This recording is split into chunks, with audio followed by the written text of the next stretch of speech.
Whether you have a business behind your podcast or you're wanting to turn your podcast into a business, one of the questions that should be top of mind for you as a podcast host is, how do I drive more conversions through my show?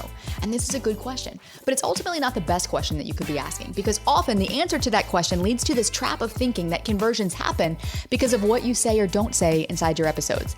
The reality is that it's not always what you're saying in your episodes that's the problem. It's also what your podcast is saying about you before people ever hit play. Because there are two types of conversions that happen on a podcast. The first is to get a cold listener to actually listen for the first time. And the second is to get an existing listener who has warmed up to you to actually take action. And that is why I invited fellow podcaster and PodLaunch graduate Cheryl Fischer to join me in the studio today to walk you through the exact changes that she made to her show to take her podcast from one that had great content, but that was getting overlooked, to a show that's now getting the right listeners tuning in and reaching out because they see her as the expert that they want to work with. And most importantly, how you can do the same. Welcome to Insider Secrets to a Top 100 podcast. I'm your host, Courtney Elmer. Let's make your business binge-worthy. Cheryl, welcome to the show. I cannot wait to unpack your story. Thank you so much, Courtney. I'm happy to be here. Well, for those that don't know you and that don't know about your podcast, just tell us briefly who you are and what your podcast is about. Yeah, so I am a mindset and life coach, and my podcast is Mind Your Midlife. And the idea behind that is women in midlife, we've had success, we're happy with what we've achieved, and we hit this period where so much is changing that we get a little bit lost. And a lot of the messages are, do these 10 things in the morning and do these 5 things in the evening. And my message is, it's about how we're thinking about it. It doesn't have to be about 75 new habits. Okay, I'm curious. Take us back in time, because before our paths crossed, you had an existing podcast. What led you to start that podcast in the first place? That's a great question. So yes, I had a podcast called OMG Teach Me. And the idea was, it was all the things we never learned in school that really make a difference. And I still have a little bit of a heart for that message because there are so many powerful things.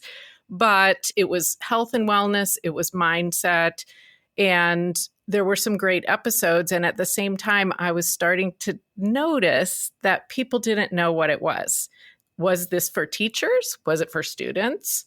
Why did I have a chalkboard in my cover art? And so the message, it was difficult for me to get that message through.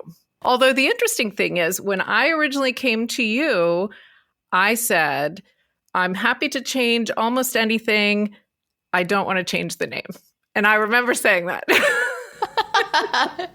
Oh, well, tell me, how did we get you to change that name then? When was that aha moment where you were like, oh yeah, maybe it is the name that's causing the right listeners to overlook my show? Yes. It was the brilliance of the psychographic. So I imagine if you're listening now, you've probably heard of the psychographic before, but I knew that I needed someone to force me to sit down and think, exactly who am I talking to? Because I fell right into the trap of, I think it's the trap that a lot of us fall into, of, well, anybody could benefit from what I'm saying. Why would I want to limit that? It could be anyone that could benefit. And so when I joined you, sat down, figured out, who am I trying to talk to? Who do I want to talk to? Then I saw the disconnect. If I want to speak to women in midlife about these things, then how would they know that when they see my podcast go by in their app? It didn't make sense. And that was the kind of wake-up call. These are the aha moments that I love when they happen, though. And it's funny because I can talk about messaging and positioning and packaging and branding and all of this all day long. If you listen to the show, you've definitely heard me talk about the content gatekeepers. And it's because we make these split-second decisions in our mind of, is this for me? And we do it all day long with literally everything that comes across our desk, our inbox, our phone, the billboards driving down the highway. And so we do this with podcasts too. And I think you touched on something really important there, Cheryl, which is this idea of, who do I want to talk to? And that's at the heart of it, because for so many of us, and I was guilty of this in the early days of my podcast too, I had a very general business podcast. It was speaking to everybody and nobody. And I had fallen into that same trap of, well, I don't want to exclude anyone. This is relevant information for quote unquote, anyone. But then when you stop and you think about, but who do I want to talk to? If I could just have one listener, and if I could have thousands of that type of listener, who is that? I find that it just brings things into this picture perfect clarity very quickly. And then from there, the message unfolds and you can begin to get clear and get specific because now we know who specifically this show is for. I'm curious, thinking back to the OMG Teach Me podcast, the original version of your podcast, if nothing had changed, if things had stayed the same, how do you think that would have impacted your growth as a podcast host and also, by extension, impacted your business over the long term? Well, I do think it would have been very different. I had been podcasting for about a year and a half. And so I think my episodes probably were getting better. We all get better after a little while of doing something. But the numbers were sitting really in the same place. I think you've talked about this before. I was in that trap where every podcast episode was maybe 80 downloads, or maybe sometimes a bit higher, sometimes a bit lower, every now and then much higher. But I could tell over months and months and months that, one more download every time was not going to get me where I wanted to be in any length of time. So I think that probably would have continued. Even if I started saying, here's who I'm talking to, I see now that I needed to make it so clear that someone could just have a quick glance and then see, oh, this is for me or it's not. So in going through that process of kind of rewriting your messaging and rethinking through it, was there anything that came up for you that felt particularly challenging about that? Or that maybe you've noticed some resistance around? Because chances are someone else out there right now is experiencing the exact same thing, where maybe they think their message is clear, but maybe they're not thinking about how their listener is receiving that message. And this can be hard to come to terms with because as the expert, a lot of times in our mind, we are very clear on what we do and we are very clear on how we help. And if I could just talk to you for 2 minutes, you would get it and you'd be excited about it because my energy would transfer and all of those things. So in going through that process and kind of almost letting go, and should we go so far as to say grieving the loss of what you had created? Because there is a bit of a letting go that has to happen in that. That was something you had spent time and energy creating. And also you were very clear and saw the direction it needed to go. But what came up for you in that process? The biggest challenge was I started to realize that if I keep saying, I want to help women with mindset, what in the world is mindset? And I, just like you said, if I had a couple of minutes, I could explain exactly what that means. But how do you put that into a sentence or into a title where it means something to someone? Because mindset is this term that's overused and I think maybe a little vague. And so it was not easy to figure out, how am I going to say this in a way that someone could look at an episode title or look at the title of the podcast and go, oh, okay, that's going to help me understand myself better so I can really live well and make decisions. That was the tricky part. It's almost like when you go to the gym, and let's say you hire a personal trainer and they're like, your abs, your obliques. And you're like, what are those? Where are they? I don't even know what that is. Do I have them? And it's really like a muscle. And we see this all the time with clients. And it's amazing to witness when the breakthrough happens. And we're going to get into your launch and into those results here in just a second. But the messaging piece is where you have to roll up your sleeves and you have to do the hard work of, first of all, finding the muscle, then building the muscle, then flexing the muscle and keeping it strong. And the muscle I'm referring to is the muscle of specificity. And it can be challenging because we're not used to thinking in that way. Or when we're in an everyday conversation, it's easy to note what someone is getting at based on the tone of their voice or based on how they're saying it or based on the examples they might be giving. And we can pick up a lot more from a conversation with someone than we can from reading text on a screen. It's no different than when someone sends you a text message and you're like, oh my gosh, are you mad at me? Stop yelling at me. And you're like, I'm not yelling at you. What? And so things get lost in translation. And it's nowhere truer is this the case than in someone choosing whether or not to listen to a podcast.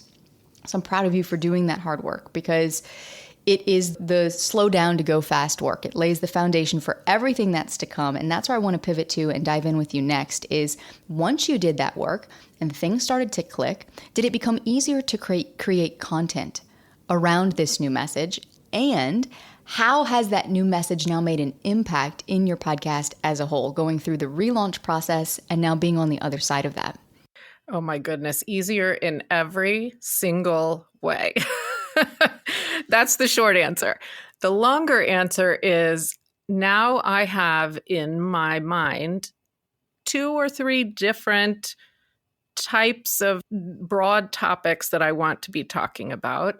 And I can easily take a look at, will this person be a great guest or not right away? Because I have kind of, maybe the word is a filter. I have this filter that I'm running everything through. Does this fit with exactly what I want to say? And that has been so much easier because in the past, things we never learned in school that are valuable, well, my goodness, how do I decide what to include in that? Now, it's much, much, much easier to decide. And it's actually more relevant to my coaching business as well, which is even better. 100%. So tell me about the feedback that you have been getting from the podcast since shifting the message. Do you notice the ways in which this is resonating more with the listeners that you have? Absolutely. Yes. And that's not to say I didn't get positive feedback before, certainly, but I'm getting messages regularly from women who are saying, this is exactly what I needed to hear right now. And I just sent it to my friend, which as a podcaster is just the best thing in the world. Sharing is the best thing. So it's clear to me that something is really resonating and people are taking the time to tell me that, which means it's even more powerful. Yeah, like you said, as a podcast host, there's like no music sweeter to our ears. Someone leaves like a detailed review saying how episode 247, like what you said at minute 1702, like changed my life. And this kind of, again, specific feedback. And it's amazing when we get specific with our message, how much more specific the feedback gets and how much more we can recognize the value of our podcast, the innate value of the content we're creating, which can feel really satisfying for those of us that do this because we have a message to share and we love the process of podcasting.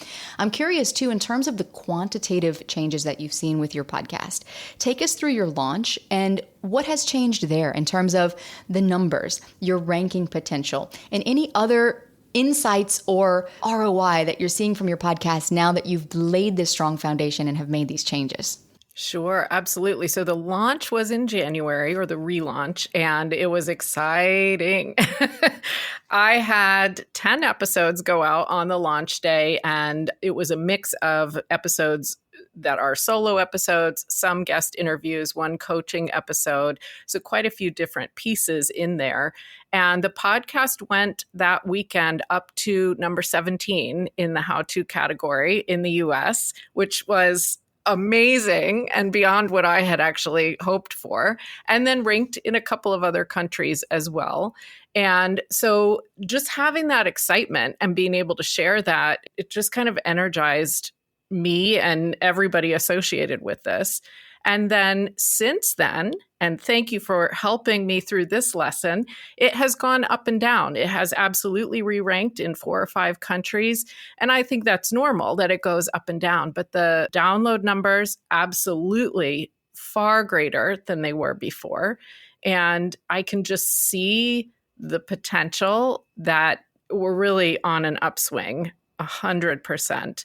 And then just going beyond the numbers of the podcast, which has been exciting, of course, I definitely am seeing people reaching out and people joining my email list to keep track of what offers are coming in the future, and people reaching out and saying, okay, tell me what coaching is. Because one of the issues with life coaching or mindset coaching is that a lot of times people think, well, maybe that would help me, but I don't know if I need that. And so should I invest if I'm not sure? And this has helped me to really hone that message. And I have definitely seen people reaching out for information more. Yes. That is awesome. And in such a short time, all things considered. I know when you're in the weeds of like going through the messaging and trying to think about the name and all, it feels like forever, right? Writing that psychographic. And that's the part where everyone's like, this is taking so much longer than I thought. And then it all starts to compound and everything starts to expedite, the momentum starts to build, and the results can come very quickly. I'm curious to know, based on everything that you learned inside of PodLaunch, if someone's listening right now, and maybe they are sitting where you were a year ago with your podcast, where they've been releasing content for months and they haven't seen the numbers move at all. What would you say was the most impactful thing that you learned that really changed the game for you? The biggest thing for me was forcing myself with guidance to sit down and figure out not just who am I talking to, but what are their issues that I could maybe help them with. It's not just that I'm speaking to women in their 40s and 50s, and those women are living here and there, whatever. It's not the demographic. It's what is their issue and how can I speak to that? And I kind of needed to be forced to think specifically about that. And I'm appreciative of that because now I know, okay, maybe, for example, this is a woman who's been very successful in her career, and the way she solved any issue was just to work harder in the past. And now she's getting frustrated with that. She doesn't want to work harder. And there's so much change going on in her life that how could she work harder to get through this change? Well, none of that did I have in my mind before when I was speaking. And now even just knowing that in the back of my head, what I'm saying, I think is more relevant to listeners as well. Well, thinking back to all of your experience as a podcast host and this journey that you've been on, first of all, starting your podcast initially, growing that podcast to the point that you did, rebranding that podcast, and now seeing the results and the impact that that is creating in the world. Is there any word of advice or guidance that you would love to leave someone with today, a word of encouragement maybe, for those who are on this journey who might just be a few steps behind where you are now in their process? First of all, if you have the inkling that you want to do a podcast, do the podcast. Just start. And I'm so thankful that almost 2 years ago now, that's what I did. And was it a bumpy road? Yes, a little bit it was. And at the same time, I can't imagine where I would be now if I hadn't just started, just listened to that voice in my head saying, you could do this, you could do a podcast. And then know that it's okay if you have to change or pivot. And that doesn't mean that there isn't an audience out there. And it doesn't mean that this isn't the right thing. It's okay to have to change. And that might be happening at exactly the right time because now you've learned so much that you're ready for that change. Wise words right there. Cheryl, thank you for being here to share your story with us, for the work that you're doing in the world, for the community that you are serving. I so appreciate you being here today. Thank you so much. So we just talked about what your podcast needs to say about you to get the right people tuning into your show. But what about when it comes to promoting your show, especially online? That can often be another area where people really struggle to know what to say, specifically when they're trying to market their podcast on social media. So if you're someone who is tired of posting content to social to try to grow your podcast, only to get 4 likes, no new downloads, and 0 people in the DM saying, hey, how can I work with you? Stay right where you are, because in the next episode, I'm going to show you how to flip your marketing strategy when it comes to social media so that your podcast can become the source of content that keeps your show top of mind and deepens listener trust and shortens the sales cycle and helps you stay visible without having to create new content from scratch every single week. So if you're tired of guessing what to post and wondering why do my podcast clips keep getting ignored, the next episode is for you. That's all coming up next to help you make your business binge-worthy.